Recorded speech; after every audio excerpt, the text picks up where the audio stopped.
जय जय हरिनाम चिदानंदामृतधाम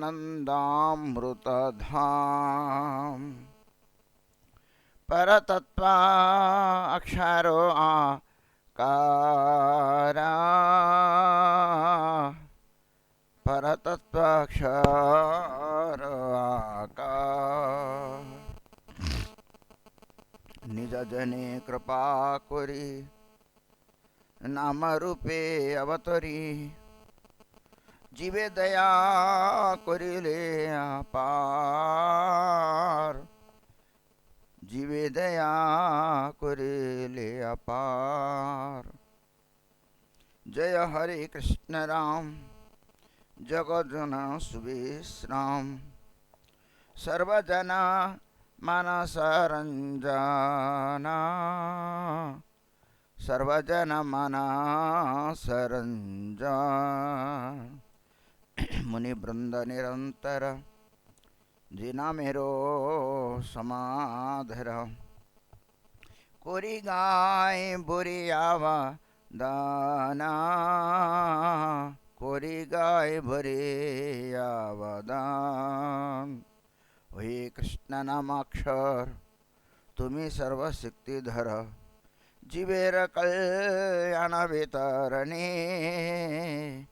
तुम्हा विना भवसिंधू उद्धारिते नाही बंधू आशियाचो जीव उद्धारणे आशियाचो जीव उद्धारणे अचेताप जीवे जतो तुम्ही सब करहत हेलाय तो मारे एक बार हेलाय तो मारे एक बार। डाके यदि कोन जन भय दिन अकिंचन नाही देखी अन्य प्रतिकार नहीं देखी अन्य प्रतिकार।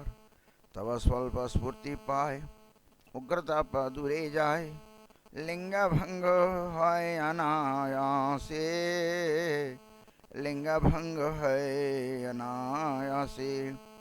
बकति विनोदा कय जय हरि नाम जय पड़े ताकि तुया पद आसे पड़े ताकि तुया पद आसे।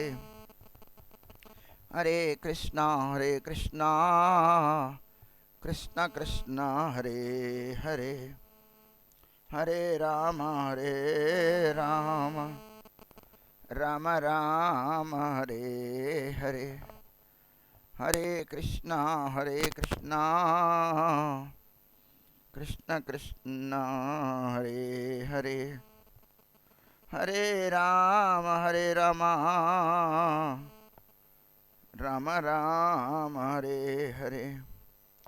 राधा दामोदरा राधा दामोदरा राधा दामोदरा राधा दामोदरा जय राधे जय राधे जय राधे जय राधे।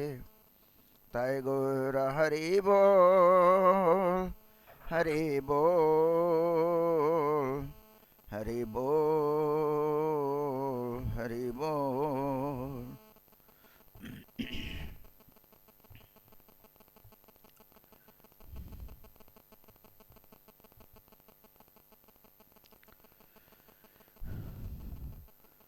ప్రియ భక్తులందరికీ సాయంకాల వందనం। శ్రీ నరోత్తమ దాస్ ఠాకూర్ వారు రచించిన శ్రీ ప్రేమభక్తి చంద్రికను మనం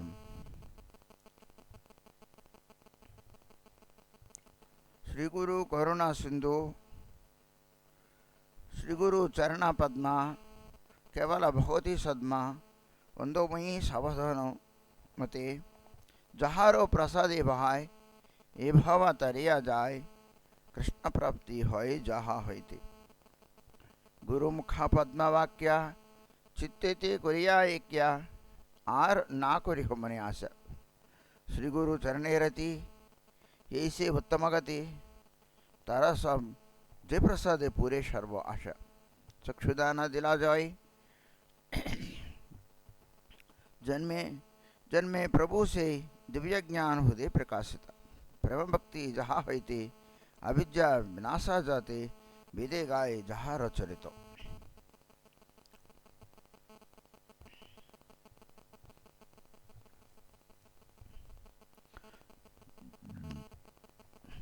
మనం ఈ సంపుటంలో చెప్పుకుంటూ ఉన్నాం.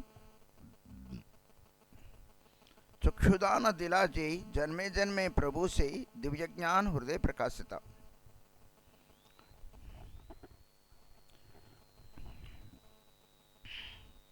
प्रेम भक्ति जहा होती अविद्या विनाश जाते वेदे गाय जहार चरित्र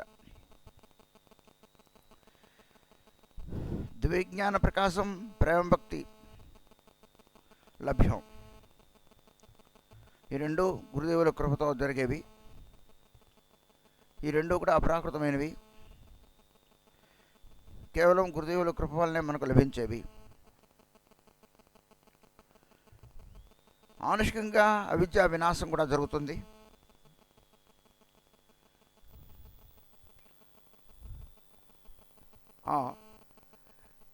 అవిద్య ఏ ఏ రూపాల్లో ఉంటుంది అనే విషయాన్ని మనం మొట్టమొదటి అజ్ఞాన తిమిరాంధస్యలో అజ్ఞానం గురించి చెప్పుకున్నాం. విద్య అనేది ఒక విధంగా అజ్ఞానం. అవిద్య అనే దానికి క్లేశం అనే అర్థం ఉంది. ఆ క్లేశం మళ్ళీ ఐదు రకములని మనం వింటూ ఉన్నాం. అవిద్య 5 విధములని చెప్పుకున్నాం. తమస్సు, మోహము, మహామోహము, తామిస్త్రము, అంధతామిస్త్రం. అయితే ఎవరైతే భజన చేస్తూ ఉంటారో భజనానికి విఘాతాన్ని కలిగించేవి అనర్థాలు కొన్ని ఉన్నాయి. అవి కూడాను అవిద్య కారణాలుగా మనకు అవిద్య ఉన్న కారణం చేత అవి కూడా లభిస్తూ అవి మనలో ఉన్నాయి. అవిద్యకు కారణం అన్నమాట. అవిద్య ఉన్న కారణం చేత అనర్థాలు మనలో కలుగుతూ ఉన్నాయి. ఏమిటవి? అవి 4 విధములుగా చెప్పబడింది. 4 విధములుగా చెప్పారు. మనలో ఉన్న అవిద్య వలన మనం కలిగే మనము చేసుకునే భక్తిని విఘాతాన్ని కలిగించే మన భక్తిని పాడు చేసే అనర్థాలు మన దగ్గర ఉన్నాయి. అవి ఏమిటివి? దుష్కృతము నుండి పుట్టేవి, సుకృతము నుండి పుట్టేవి, 3 అపరాధం నుండి పుట్టేవి, భక్తి నుండి పుట్టేవి.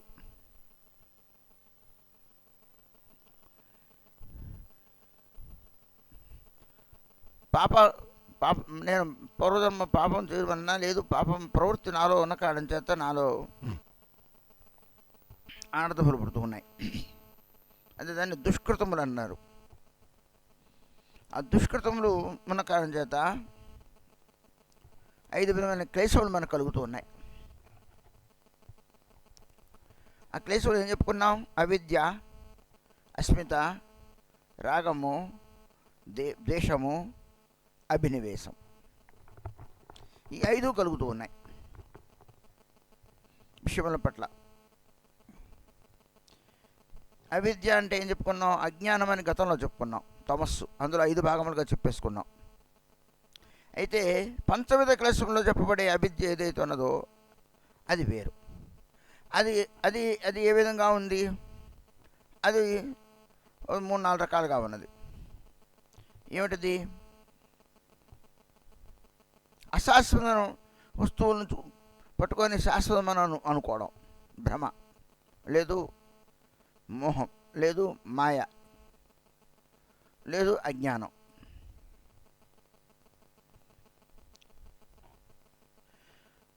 అశుచి పట్ల శుచి జ్ఞానం, అశుచి వస్తువుల పట్ల శుచి అనే జ్ఞానం. ఇక అశుచి అంటే అంటూ అని కాదు అర్థం. ఏది భగవద్గీతానికి ప్రతికూలం ఉందో అదే అనుకూలమని అనుకోవడం.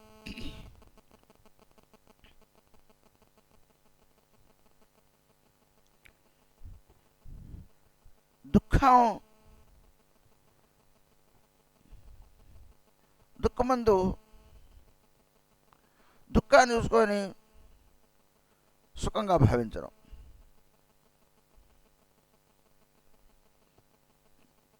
మాకు అబ్బాయి పుట్టాడు, మాకు మనవరాలు పుట్టాడు లేక లేక, ఉదాహరణకు అర్థం అవడానికి చెబుతున్నా.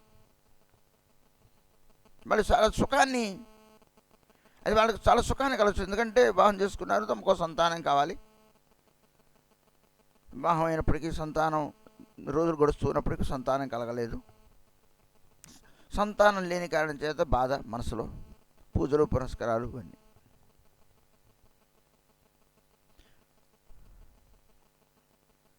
బాగా సుఖాన్ని పొందారు, పుత్ర సుఖం, పుత్ర వాత్సల్యం, పుత్ర పరిస్వంగం.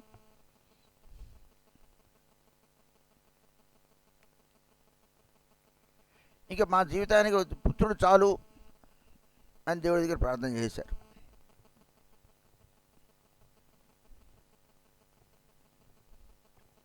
మరి అందులో తమకు సుఖం ఉందని వాళ్ళు భావిస్తూ ఉన్నారు. అందుకని కోరుకున్నారు, దేవతల్ని అర్చించారు, కోరుకున్నారు. భగవంతునికి వదిలేలా, ఇది భగవద్ నిర్ణయం అనుకుంటాను, నాకు జంజాటం పెట్టలేదు. లేదు, నేను పుత్రుడు లేకపోతే పున్నామనకుండి ఎలా నేను ఉద్ధరింపబడతాను. పుత్రునంత మాత్రం చేతనే పున్నామం ఉద్ధరింపబడతామా? భగవదారాధన చేసుకొని తరించు. మనకు భగవదారాధన చేసుకొని లేదు. నాకు ఆ బుద్ధి కలగదు, ఎందుకంటే నేను దుష్కృతం చేసుకున్నాను, నేను సుకృతం చేసుకోలే. నేనేం పాపం చేసుకున్నానో నాకు బిడ్డలు లేరు అనుకుంటున్నావు, నేను గొడ్రాలను అయిపోయాను అని బాధపడుతున్నావు. భగవదారాధనకి నీకేం గొడ్రాలత్వం, పిల్లలు లేనత్వం, విధవత్వం, కన్యత్వం ఏమి అడ్డేం కాదుగా. కానీ ఆ బుద్ధి నాకు కలగదు. కారణం ఏంటి? నేను దుష్కృతం చేసుకున్నాను. నేను దుష్కృతం చేసుకున్న కారణం చేత నాకేం కలుగుతోంది? అసలు భగవంతుడు ఆరాధన అవన్నీ దేనికి నేను ఖర్చు పెట్టేశాను, పణంగా పెట్టాను. భగవంతుని ఆరాధన, పూజలు పునస్కారాలు, వార పూజలు, ఉపవాసాలు అన్నీ చేశాను. గుళ్ళు, గోపురాలు, తీర్థ ప్రదేశాలు, మొక్కులు, బోళ్ళు డబ్బులు, జ్యోతిష్కులకి, వాస్తుకి వేలు లక్షలు ఖర్చు పెట్టేశాం. ఇంట్లో కుదిరిన రామకృష్ణ అనే మనసుని కలగట్ల. కారణం ఏంటి? నీకు దుష్కృతం చేసుకున్నావు. ఎవరైనా ఒక సాధువు, అమ్మా నువ్వు బెంగపడకు, నువ్వు భగవదారాధన చేసుకో అంటే వాడికి ఆ మాటలు వినపడవు. పైగా ఈ సన్నాసికి ఏం తెలుస్తుంది? పుత్ర సుఖము, పుత్రులు లేకపోతే అంటారు. శాస్త్రం తెలిసినట్టు వాళ్ళు శాస్త్రాలు వల్ల వేస్తూ ఉంటారు. వంశవృద్ధి కావాలి కదండి, ఇంటి పేరు నిలబెట్టేవాడు కావాలి కదా అంటే అవన్నీ సాధువులకు తెలియవా, గురువులకు తెలియవా? వాడు అజ్ఞానాల నుండి మాట్లాడుతూ ఉంటాడు, మోహంలో ఉండి మాట్లాడుతూ ఉన్నాడు, అవిద్యలో ఉండి మాట్లాడుతూ ఉన్నాడు.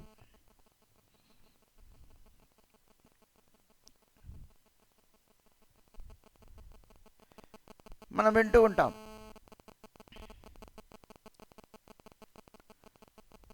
ఆత్మదేవుడు కథ. పిల్లలు లేరు, పండితుడే, శాస్త్రం చదువుకున్నవాడే, కానీ పుత్రులకై పిచ్చోడైపోయాడు. నా జీవితం వేస్ట్, నేను చనిపోవాలనుకున్నాడు. ఆత్మహత్య చేసుకోవడానికి వెళ్తే సాధువు గారిని, ఒక చెట్టు కింద సాధువు గారిని చూచాడు. సరే ఆయన గారిని అడుగుదాం అనుకున్నాడు. ఆయన చెప్పాడు, నాయనా ఇది సంగతి, పుత్రులు లేనంత మాత్రం పునర్గణం లేదు, భగవదారాధన చేసుకొని తరించు. మానవ దుర్లభం, భగవంతుని ఆరాధన చేసుకో. రుణానుబంధం వల్ల పుత్రులు పుడతారు. పుత్రులు లేనంత మాత్రం, ఉన్నంత మాత్రం చేత నిన్ను ఉద్ధరింపలేరు. అయ్యా మీరు ఈ సోది నాకు చెప్పొద్దు, మీరు ఏదైనా ఇవ్వదలిచినట్లయితే నన్ను ఏంటి నన్ను నాకు ఏదైనా ఆ, మ్, మంత్రం ఏదో అది ఏదైనా చేయండి, నాకు పుత్రులు కలగాలి. లేదు వెళ్ళి అంటే చచ్చిపోతానండి, వెళ్ళిపోతాను నేను, ఇంకా నేను బతకడం అనవసరం, వేస్ట్. అంటే ఎంత మోహంలో ఉంటారు. ఆ కథ మనకు చెబుతోంది అన్నమాట పద్మపురాణాల్లోని వృత్తాంతం. ఈ లోకంలో మనందరంకి అలాంటి చిత్రకేతు మహారాజుల వారు భాగవతంలో చిత్రకేతు మహారాజుల వారు 1,000,000 మందిని పెళ్లి చేసుకున్నాడు వివాహం గురించి. ఒకటిద్దరిని కాదు, పుత్రుని గురించి.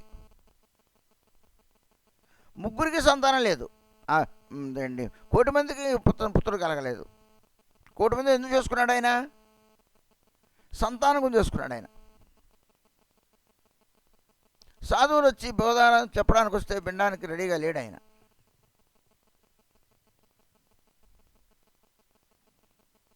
సాధువు గారు చెప్పారు ఆత్మదేవునికి, ఇదిగో నువ్వు తీసుకొని వెళ్ళు అని. ప్రారంభం విడి తీసుకెళ్ళి గయ్యాలి గంపలాంటి బెల్లం అది తినకుండా ఆవుకు పెట్టింది.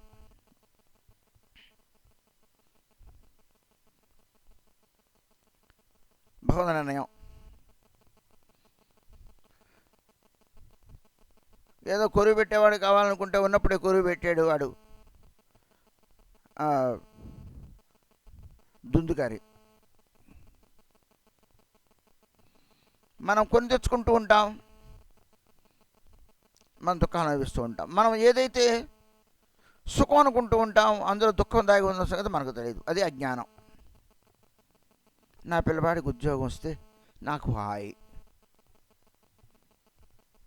ప్రతి ఒక్కటి నువ్వు తటస్థంగా ఎందుకు ఉండలేకపోతూ ఉన్నావు? భగవంతుడు దగ్గర ఎందుకు నువ్వు నీ యొక్క ఒక దాని అంటారు కోరిక, ఒక ఇది తటస్థంగా ఉండి వాడు చదువుకున్నాడు, ఉద్యోగం వస్తుందో ఉద్యోగం రాదో, మరి ఎలాగండి? ఉద్యోగం రాకపోతే ఎలాగా? ఆ ఉద్యోగం కూడా పెద్దది రాకపోతే ఎలాగా? మరి ఎలాగ? మరి పిల్లని ఎవరిస్తారు? ఆ పిల్లకి మళ్ళీ అదేంటి ఉద్యోగం ఉండాలి, మళ్ళీ నీ కోరిక ఇద్దరు సంపాదించాలి. మనకి ఇవన్నీ కూడాను అజ్ఞానం నుండి పుడుతూ ఉన్నవి. సాధువులు చెబితే వీళ్ళు అలానే అంటారులే, వాళ్ళు అలానే అంటారులే, వాళ్ళకి ఏం తెలుసు, ఎలా బతకాలో తెలుసు, మేము సంపాదించిన డబ్బులు వాళ్ళకి ఇస్తూ ఉంటే వాళ్ళకి ఏం తెలియట్లేదు డబ్బుల యొక్క విలువ అని ఒక యాంగిల్లో ఆలోచిస్తూ ఉంటారు. ఎవరు సంపాదిస్తున్నారు, నేను సంపాదిస్తున్నా అనేది. ఎంతోమంది చదువుకుంటుంటే ఎంతమందికి ఉద్యోగం వస్తుంది? ఎంతమంది ఉద్యోగం, ఎంతమంది సక్రమ మార్గంలో దాన్ని డబ్బులు ఖర్చు పెడుతూ ఉన్నారు?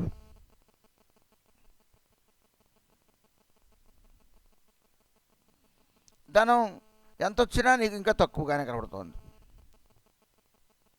నీకు అంతా అజ్ఞానం. మొత్తం టోటల్గా ఆలోచన ధోరణి విధానము అంతా కూడా అజ్ఞానంలో నడుస్తూ ఉన్నది, మోహంలో నడుస్తూ ఉన్నది.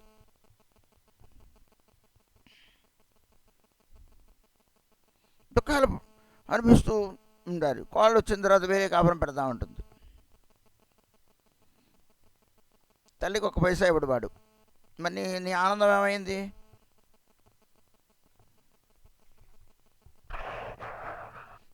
యద్భవ్యం బహుతు భగవాన్ పూర్వకర్మానురూపం. ఏదో గృహస్థులకి గృహత్యాగులకి ఎవరు చెప్పాలా? సర్వజీవులకి ఉద్దేశించి చెప్పడమే, ఉద్దేశించిందే శాస్త్రం. ఎవరో సంకుచితంగా చెప్పదు. కొందరికి మాత్రం ఒకలా, కొందరికి మాత్రం చెప్పదు. అయితే గృహస్థుల విషయంలో ఒక విధమైన యాంగిల్ ఉంటుంది, గృహత్యాగుల విషయంలో ఒక రకమైనది ఉంటుంది. మళ్ళీ వాళ్ళ విషయంలో, గృహత్యాగుల విషయంలో ఇంకా చాలా జాగ్రత్తగా ఉండాలి, మాట పాటించాలి. గృహస్థుల విషయంలో కాస్త ఇదిగదిగా ఉన్నా కాస్త ఇబ్బంది లేదు. ఎలాగానో గృహంలో ఉన్నారు కాబట్టి సంసార గ్రస్తులు.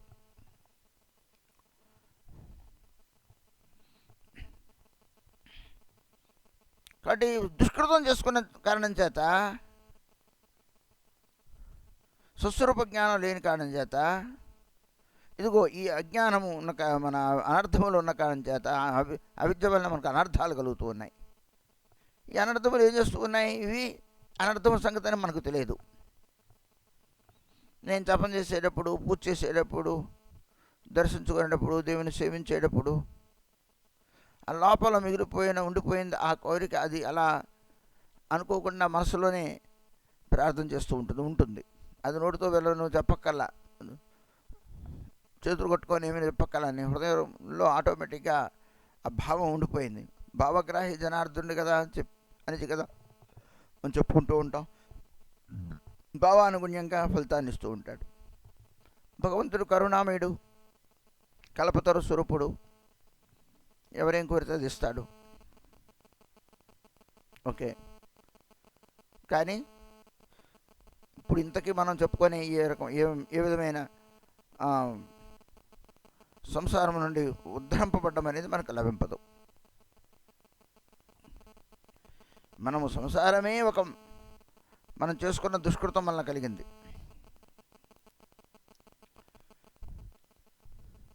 దాంట్లో మళ్ళా ఇంకేవో కావాలని కోరుకుంటూ ఉన్నాం. శరీరమే ఒక రోగము.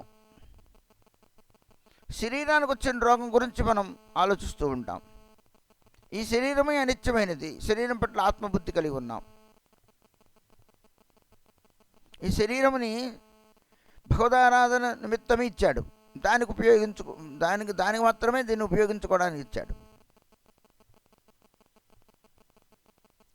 కానీ ఈ శరీరాన్ని మనం ఏం చేస్తున్నాము? భార్య సుఖ నిమిత్తం, భర్త సుఖ నిమిత్తం, స్వసుఖ నిమిత్తం, బిడ్డల సుఖ నిమిత్తం,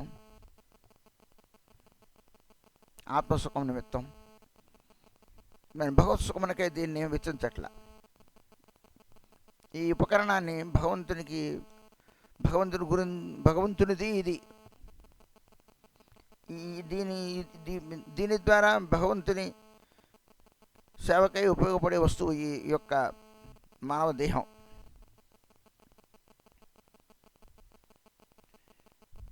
దానికి ఉపయోగించకుండా ఈ దేహాత్మబుద్ధి కలిగిన వారమై దీని తాలూకు వ్యక్తుల పట్ల, దీని తాలూకు సుఖం పట్ల, దీని పట్ల మనం మోహాన్ని కలిగి ఉన్నాం. మనం పూర్వం చేసుకున్నాం దుష్కృతం. ఆ దుష్కృత ఫలితం మనకు ఎంత కాదన్నా ఇలాంటి. కాబట్టి ఈ లోకంలో దుఃఖాన్ని అనిపిస్తూ కూడా సుఖబుద్ధి పొందుతూ ఉంటాడు. భవాటి వివరణ విషయంలో ఏకాదశి స్కందంలో మృత్యువు తరుముకొచ్చేస్తోంది. సంసారం అనే బావిలో పడ్డాడు.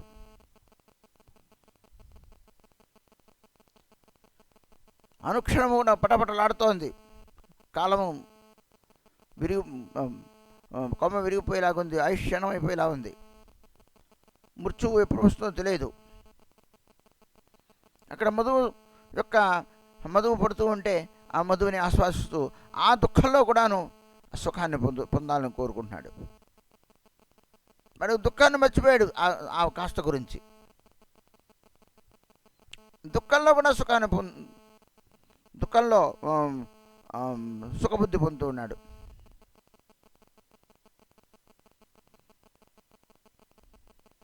ఆ దుఃఖంలో సుఖబుద్ధి పొందడం అంటే అర్థం ఏదో కుంతీదేవి అది మాకు దుఃఖాలు ఇవ్వండి, మా కష్టాలు ఇవ్వండి అంది. ఆ సుఖం అలాంటిది కాదు ఇక్కడ అర్థం. ఆ మాట అలా కాదు ఇక్కడ అర్థం. అవి దుఃఖములు కలగజేస్తాయి, కానీ అవి నాకు సుఖములుగా ఉన్నాయి అనుకుంటున్నాడు. అది ఇక్కడ మాటకు అర్థం.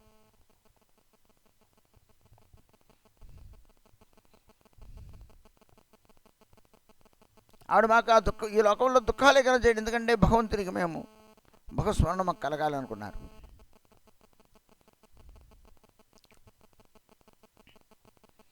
ఇవి దుఃఖములని గురువులు చెబుతూ ఉన్నప్పటికీ, శాస్త్రం చెబుతున్నప్పుడు కూడా, దుఃఖాలయం అని చెబుతున్నప్పుడు కూడా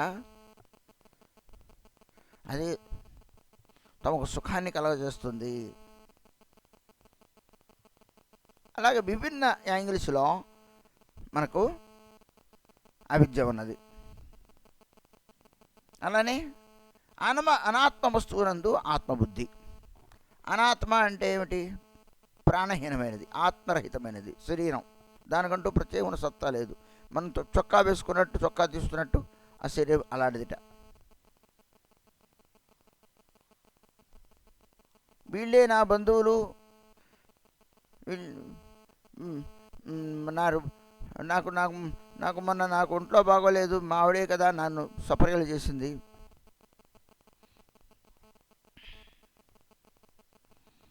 మా పిల్లవాడు ఉన్నట్టు కాబట్టి మందు పట్టుకొచ్చాడు. ఇవన్నీ ఇక్కడ కలపడానికి చాలా వాస్తవులు, చాలా. అందుకని ఈ లోకంలో ఉన్న వాళ్ళు చాలా కష్టం. అంటే ఈ మాయ అనే దాన్ని తెలుసుకొని అందులో బయటపడడం అనేది. ఎందుకంటే ప్రాక్టికల్గా వాడు నా భార్య ఉండబట్టే కదా నాకు మందు రాసింది, నా పిల్లవాడు ఉండబట్టే కదా మందు సీసా పట్టుకొచ్చాడు, నా భార్య ఉండబట్టే కదా నాకు సపర్యలు చేసింది, కనపడుతోంది అక్కడ. అందుకని అలా అంటూ ఉంటాడు. కానీ భగవంతుడు ఒకడు ఉన్నాడు, సమయానికి మా ఆవిడ ఉంది కాబట్టి సరిపోయిందంటే నువ్వు ఎంతమంది ఉన్నా పోట్లా, అందరూ పక్కన ఉన్నప్పుడు కూడాను ఆ టైం వస్తే వెళ్ళిపోట్లా. కానీ అది ఆ బుద్ధి జ్ఞానం రాదు.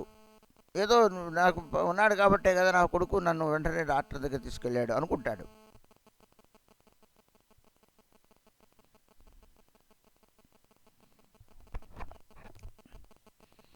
అనాత్మ వస్తువుల పట్ల ఆత్మబుద్ధి, అశాశ్వతమైన వస్తువుల పట్ల శాశ్వతమైన బుద్ధి, అశుచి వాటి పట్ల శుచిబుద్ధి, దుఃఖముల పట్ల దుఃఖములు దాని సుఖబుద్ధి, అనాత్మ వస్తువుల పట్ల ఆత్మబుద్ధి. ఈ దేహం తాలూకు వాళ్ళ పట్ల నా వాళ్ళు అనుకోవడం, కానీ అది నా దేహం తాలూకు వాళ్ళని సంగతి నేను తెలుసుకోవడం.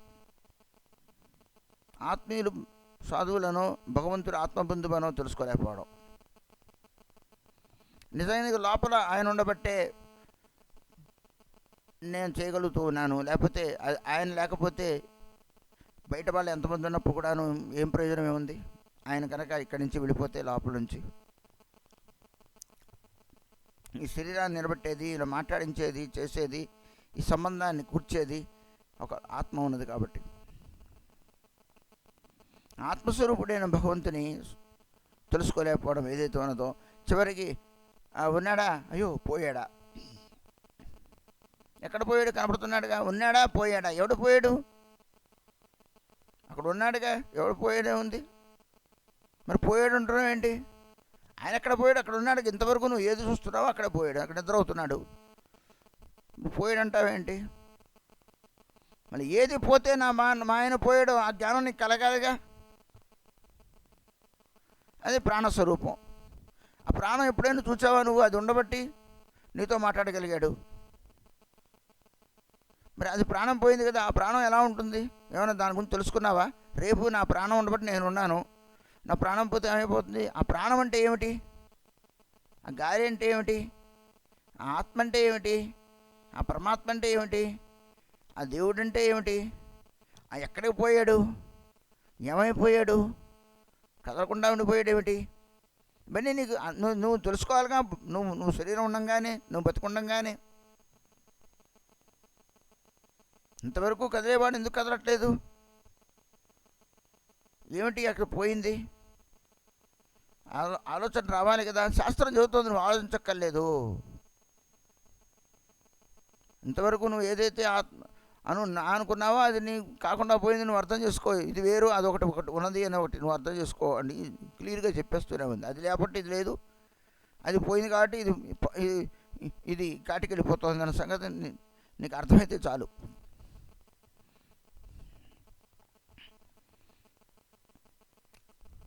ఇది అవిద్య, ఈ రకమైన అవిద్య.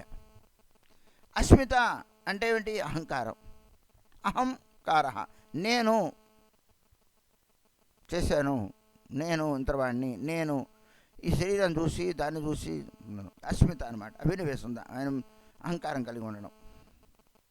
అలానే రాగం అంటే ఆసక్తి, అలానే ద్వేషం,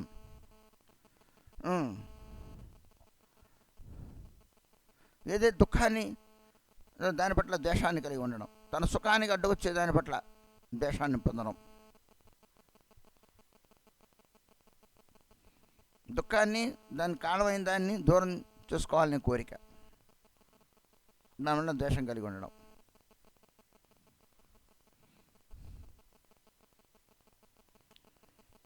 అభినివేశం, మరణం ఎందు భీతి కలిగి ఉండడం. అభినివేశం అంటే ఆసక్తి అని కూడా చెప్తారు. అభినివేశం అంటే పూర్తిగా దేహమే ఆత్మబుద్ధి అని కలిగి ఉండడం అనమాట. అంటే ఏమిటి? అందుకని మరణం పట్ల భీతి కలుగుతుంది, భయం కలుగుతుంది. నేను పోతానేమో అని భయంతో లోపల ఉంటుంది. ఎందుకంటే తను ఎదురుకుండా పోయారు చాలామంది. సుఖంగా ఉండలేడు, శాశ్వతంగా ఉండే ప్రయత్నాలు వాడి వలన ఏం కుదరవు.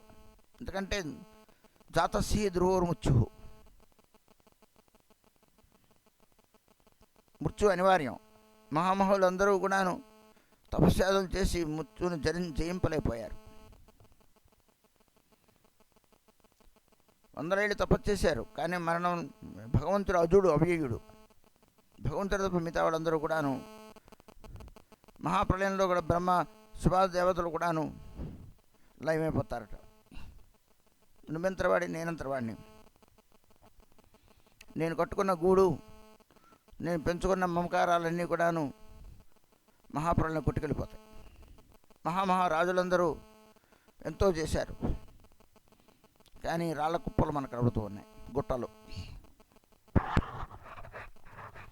ఇవన్నింటినీ మనం దర్శిస్తూ భగవంతుడి అనురాగాన్ని పెంచుకుంటూ ఉండాలి.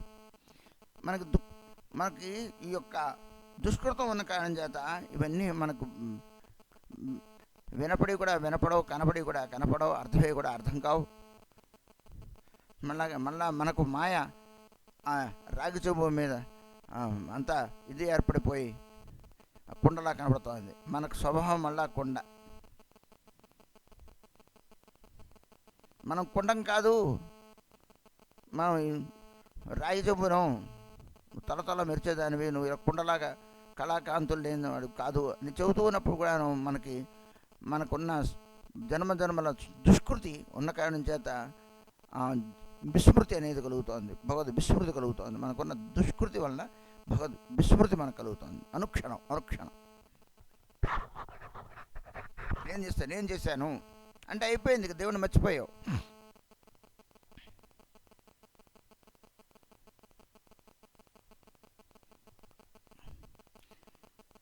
ఇలాగా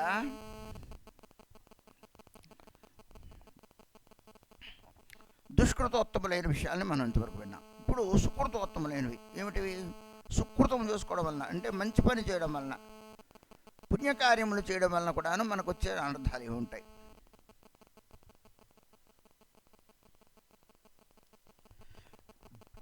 మనం ఎందుకు చేస్తాం సుకృతములు?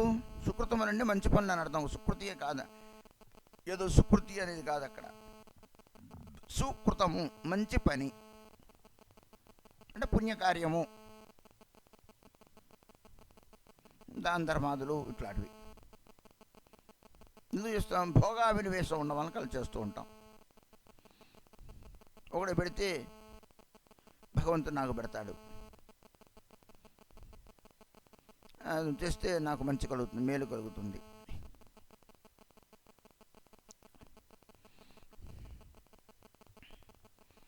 ఇలాగా సుకృతము నుండి పుట్టిన అనర్థములు కూడా ఉన్నాయి. వాడు పాప పుణ్యములు అతీతమైన భగవత్కార్యం చేయడు, మంచి పని చేస్తూ ఉంటాడు. ఒక సత్రం కట్టించుట, అన్నదానం చేయుట, సుకృతాలు మంచి పనులు చేసుకుంటూ ఉంటాడు. ఈ సుకృత కారణం చేత ఎక్కడైతే సుకృతం ఉన్నదో అక్కడ కొంత ఆటోమేటిక్గా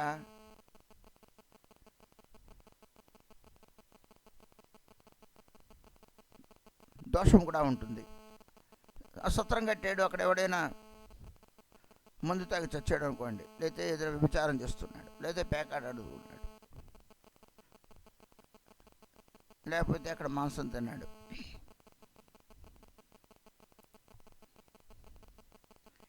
మరి దానివల్ల ఫలితాన్ని వీడు అనుభవించాల్సిందే, ఎందుకంటే దానికి స్థానాన్ని నువ్వు ఇచ్చావు. అది ఇంటర్నల్గా దాగి ఉంటుంది.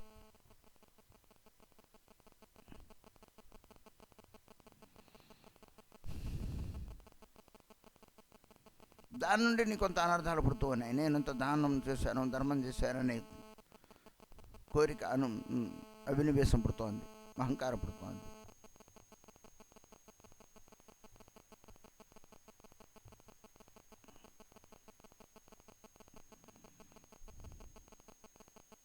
అయితే భగవంతుని యొక్క కృప వలన అవి తొలగిపోవచ్చు, నాకు ఆస్కారం ఉందిట. ఈ సుకృతం వలన కలిగేవి గురువుని ఆశ్రయిస్తే క్రమంగా కూడా అతనిలో పాపకార్యములు చేయడం, మంచి పనులే చేస్తాడుగా. అందులో కూర్చోబెట్టి వాడికి చెబితే మంచివాడు కాబట్టి, మంచి పనులు చేసేవాడు కాబట్టి వాళ్ళు పరివర్తన వస్తూ తొందరగా అనర్థాలని రూపమప్పుకోవడానికి ఆస్కారం ఉందని చెబుతూ ఉన్నారు.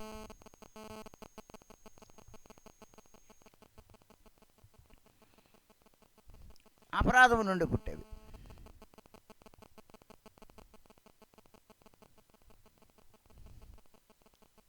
ఏమిటి అపరాధం నుండి పుట్టేవి? నామాపరాధములు, దశవిధ నామాపరాధములు, షడ్విధ వైష్ణవాపరాధములు, దశవిధ దామాపరాధములు, సేవాపరాధములు. నువ్వు చేస్తూనే ఉంటావు, ఒక తోట దోషం వస్తూనే ఉంటుంది, చేయడంలో తేడా ఉన్న కారణం చేద్దాం. దశవిధ నామాపరాధములు. విష్ణువుని ఆరాధన చేస్తూ ఉంటావు, శివుని నింద చేస్తూ ఉంటావు. నువ్వు విష్ణువు గొప్ప అయితే అవ్వచ్చు, కానీ ఇంకొకరిని తక్కువగా చూడాల్సిన నువ్వు ఇంకో మాట్లాడడం అవసరం లేదు. ఒకడు గుణవంతుడైతే అవ్వచ్చు, ఇంకొకరిని నిందించడం దేనికి? మనకు తెలియకుండానే అపరాధములు జరిగిపోతున్నాయి. నామం చేస్తూ దేహాత్మ బుద్ధిని కలిగి ఉండడం, అది దశవిధ నామాప్రభులో 9వ. అహమ్మ భావం కలిగి ఉండడం. అలానే భక్తి చేస్తూ ఉంటాడు. భక్తుల అపరాధములు ఏంటండి? భక్తిలో అవిజ్ఞానం ఏముంటుంది? భక్తి నుండి పుట్టేవి ఉంటాయి.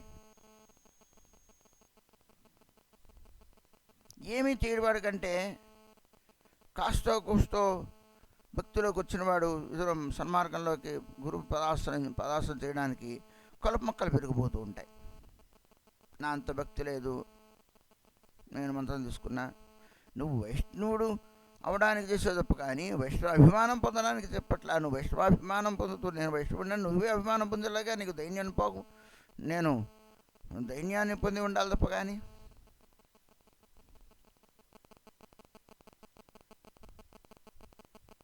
నేను భగవంతునికి దాసుడను అనే అభిమానం కలిగి ఉండడం మంచిది అని చెప్పి అహంకారం కలిగి ఉండమని చెప్పట్లేదు.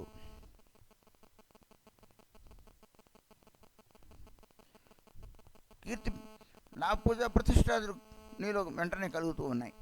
నన్ను గొప్ప భక్తులు అనుకోవాలి. నువ్వు కాస్త చేయంగానే నీకు అది కనపడతావు, అది నీకు కలిగిపోతుంది. పెద్ద మడి కట్టుకున్నప్పుడు మాట్లాడేస్తూ చూస్తూ ఉంటాం.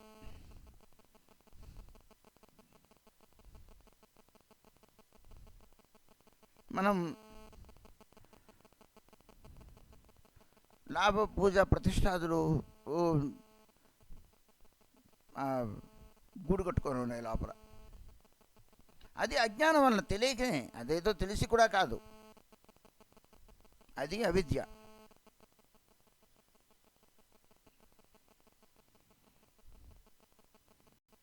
అదే అవిద్య వల్లనే అనర్థాలు కలుగుతాయని చెప్పుకున్నాం కదా. అదంతా తెలియకనే, అదేదో తెలుసుకొని కాదు. వాడికి తెలియకుండానే వాళ్ళు అజ్ఞానం ఉన్నది, అతను తెలియట్లేదు, తెలుసుకోలేడు కూడా. చాలా కష్టం. ఎక్కడ మనకు పతనం కలిగిపోతుందో మనం తెలుసుకోవడం చాలా కష్టం. ఏది నాది తప్పో మనం తెలుసుకోవడం చాలా కష్టం. వైష్ణవులు చెప్తే కానీ మనకు తెలియదు. శాస్త్రం అర్థం లాంటిది, అది చూపిస్తోంది మన ఫేస్ కట్టు ఎలా నువ్వు చూసుకో ఇలాగా అని. దాన్ని పట్టుకోలేం. వాళ్ళు పట్టుకున్నా మన మనసు చెబితే అంగీకరించే స్థితిలో లేదు. ఎందుకంటే మోహాన్ని పొంది ఉంది, అజ్ఞానంలో ఉండి ఉంది. అవును కదా అని ఒప్పుకోలేని తనాన్ని కలిగి ఉంది. కనీసం నువ్వు ఆచరించక్కల్లా. నువ్వే ఒప్పుకోకపోతే నువ్వేం ఆచరణ చేయగలవు? నీ మనసు ఒప్పుకోలేకపోతోంది.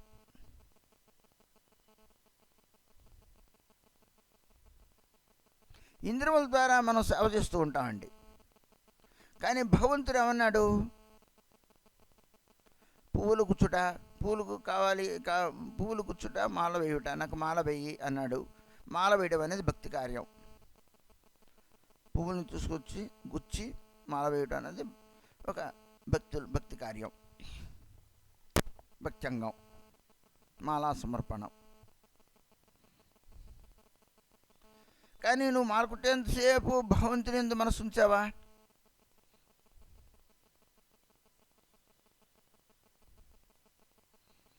మాల కట్టడం, దేవుడికి వేయడం అనేది భక్త్యంగం కాదు. మనసుని అర్పించడం అనేది భక్త్యంగం. దానికి మూలం మాల కట్టడం. మాలా సమర్పణలో ప్రధానమైనది భగవంతుని యందు మనసుని, భగవంతుని సుఖ విధానము అనేది మనసులో ఉండడం. అంటే మీన్స్ భగవత్ స్మరణంతో కట్టడం, భగవత్స్పృహతో నువ్వు మాల కట్టడం. ప్రాణం భగవంతుని యొక్క స్మరణం.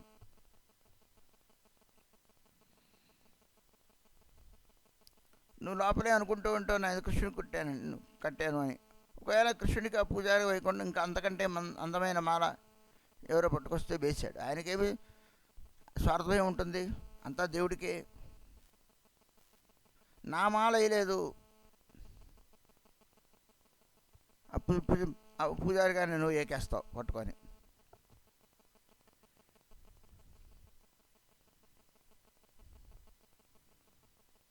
నీకేమున్నది? ఇంకా భక్తి ఏమున్నది? నా బంధం ఉన్నది అక్కడ.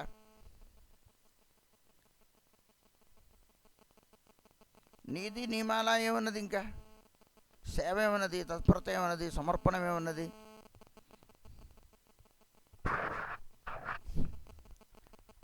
నేను దేవుడికే చేస్తున్నాను, దేవుడికి కదా మాల వేసింది, ఒక్క పువ్వు కూడా తల్ల పెట్టుకోలేదు నేను. కానీ లోపల అర్థములు బోల్డ్ ఉండిపోయాయి, కుళ్ళు ఉండిపోయింది, మనసంతా భారంతో నిండిపోయింది. సేవ ఎందుకంటే మనసుని అర్పించట్లేదు, ఇంద్రియాలని అర్పించాం. చేతులు పూలు గుచ్చుతున్నాయి కానీ మనసు భగవంతునికి అర్పించాల. భగవత్ సుఖ విధానం మనసు కోరుకోవట్లా. అందులో కూడా సుసుఖ వాంఛ కోరుకుంటోంది తెలియకుండా. నా మాల వేస్తే నాకు ఆనందం.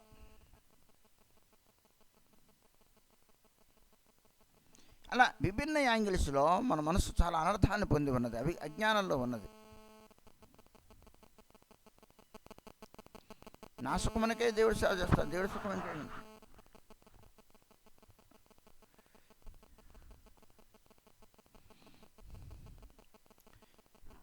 మయ్యేవ మన ఆతత్స్వ మై బుద్ధి నివేశయ. మనం ఇంద్రియాలతో చేస్తుంటాం కాబట్టి పనులన్నీ కూడాను మనసుని అర్పించకుండా, బుద్ధిని భగవంతునికి అర్పించకుండా మనకి దుఃఖములు కలుగుతూ ఉన్నాయి. మనసుని అర్పించడం అనేది ముఖ్యం, బుద్ధిని ఆయన యందు లగ్నం చేయడం అనేది ముఖ్యం. అవి మనం చెయ్యం, సమర్పితాత్పలం కావట్లేదు. మన మనసు పూర్తిగా ఆయనకి అంకితం చేయలేదు. కష్టపడి ఇంద్రియములతో పనులు చేస్తాం, కానీ భగవంతుని తాలూకు వాడిని, భగవంతుని ఉపకరణాన్ని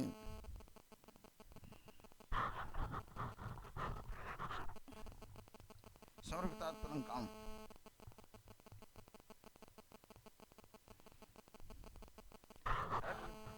చేసినప్పుడు కూడా అనుభవాల అర్థాలు మనలో కనబడుతూ ఉన్నాయని సంగతి శాస్త్రం చెబుతోంది. ఇవన్నీ కూడా గురుదేవుడి యొక్క కృప ఉన్నట్లయితే అందులో విముక్తులమై భజనలో ఆనందాన్ని పొందగలం. అందుకని అవిద్య వినాశ జాతి. అవిద్య అనేది పోతుంది. కేవలం అజ్ఞానం అంటే ఏదో ఒక మాట, ఇదంతా కూడా అజ్ఞానమే. ఎలా మాట్లాడడం అజ్ఞానం. గురుగారికి ఏం తెలుసు, ఆయనకేం తెలుసులే, నాకు తెలుసు, నీకే తెలుసు, నువ్వు అజ్ఞానం మాట్లాడు.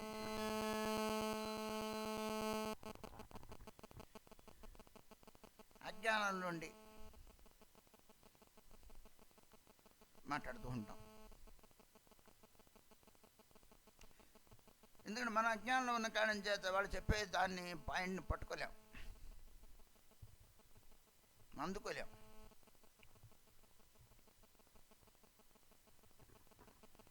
అర్థాలు మనకు మనమే పోగొట్టుకోలేకపోతున్నాం.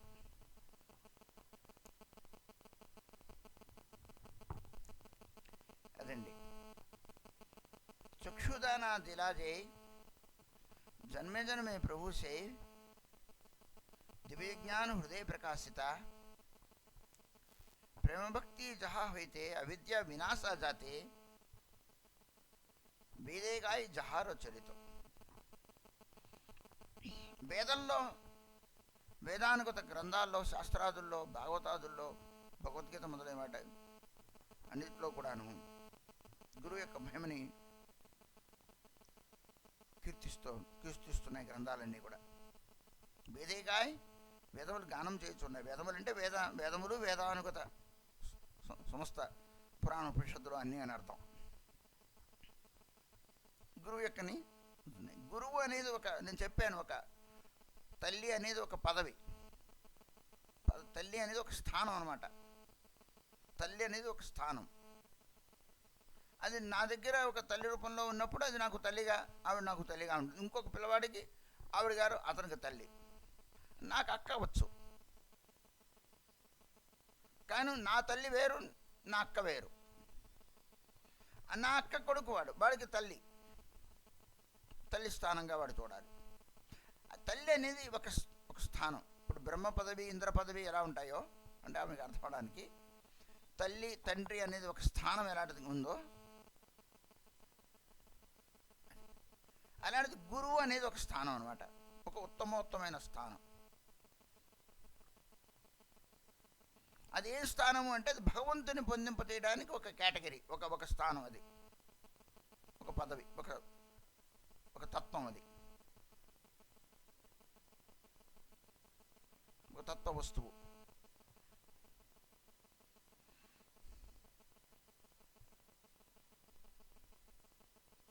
తల్లిని గౌరవించు, తండ్రిని గౌరవించు అంటే నువ్వు ఎవరిని పుట్టావో ఆ తల్లిని నువ్వు గౌరవించు. పుట్టావు కాబట్టి అది నీకు తల్లి అవుతుంది, ఇంకొకరికి అక్క అవుతుంది.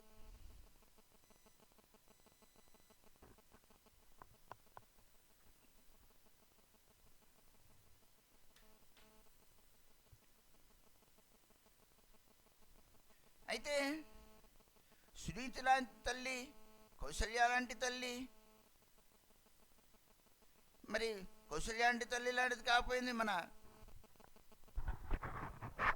కైకేయి.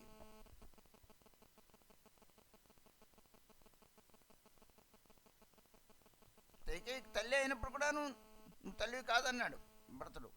ఎందుకంటే రాముని దూరం చేసింది కాబట్టి. కైకేయి చాలా మంచిది. మనము పురాణంలో వాడిని నిందించడం గురించి కాదు, మనం ఉదాహరణగా చెప్పుకోవడానికి మాట్లాడుకుందాం. రాముడిని చూసింది, రాముడు అంటే చాలా ప్రేమ ఆవిడికి. ఇదంతా లీల జరుగుతోంది కాబట్టి మనం చెప్తున్నాం. అది మనకు అది కాదు ఇక్కడ పాయింట్, అలా కాదు. అంటే తల్లి అనే మాట గురించి మనం చెప్పుకుంటూ ఉన్నాం.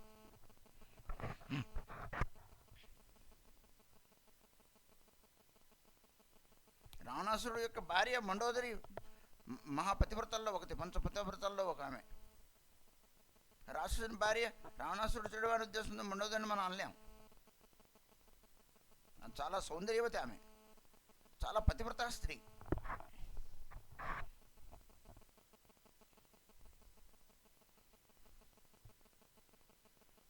అలాగా